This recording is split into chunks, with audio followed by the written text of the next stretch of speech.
এই কুণাল ঘোষ আমারও বিশেষ পরিচিত। মানুষটিকে যত খারাপ বলে প্রচার করা হয় তত খারাপ নন, যদিও তৃণমূলে আছেন। আমাকে বিশেষভাবে আক্রমণ করেন, কিন্তু আমার বন্ধু মানুষ। তো এইভাবে অগণতান্ত্রিকভাবে একজনকে সরিয়ে দেয়া, একজন একটা মঞ্চে উঠেছেন বলে একজনের সঙ্গে, এবং এই রক্তদান অনুষ্ঠান এটা আমার বাড়ির খুব কাছে। আমি তো শিয়ালদায় থাকি, আর এটা হচ্ছিল বেচুচাঁদের ডিস্ট্রিক্টে, আমি জানি।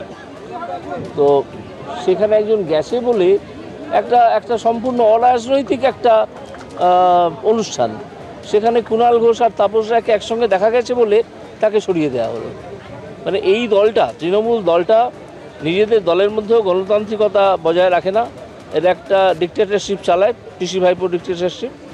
আর বাইরের গণতন্ত্র তো আপনারা বাক্সায় এসছেন, বাক্সার মানুষকে জেনে নেবেন মানুষের থেকে এরা গণতন্ত্রকে কীভাবে হত্যা করতো।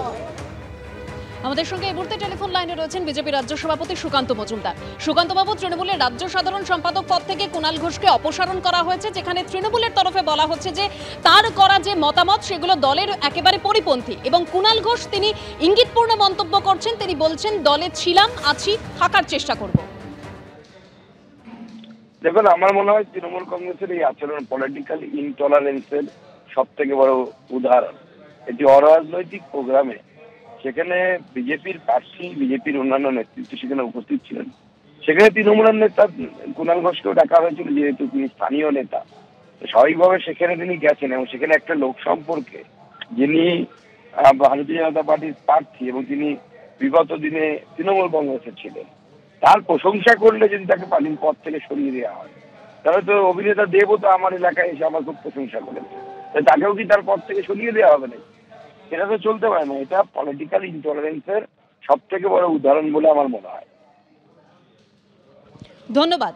কুণাল তার পর্যবেক্ষণ যা সেটা বলেছেন, এবং কুণালের বিরুদ্ধে সেটা ওদের অন্তর্দলীয় ব্যাপার, আমার কিছু বলার নেই।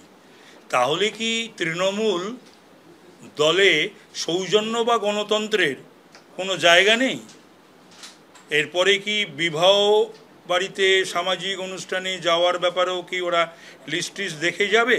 খ্যাঁক করে এসে 2 মাস 10 দিন জেল খাটছে ছেলেটা, আর প্রতিদিন বাড়িতে বসে খ্যাঁক করে হেসে সুদীপ ব্যানার্জি মজা নিত, আনন্দ উপভোগ করত এই কুণাল যখন জেলে ছিল।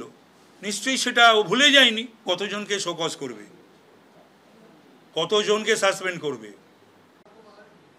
সুদীপ ব্যানার্জিকে প্রোটেক্ট করতে গিয়ে উত্তর কলকাতার তো দলটা অবস্থা কি সেটা কারুর অজানা নয়।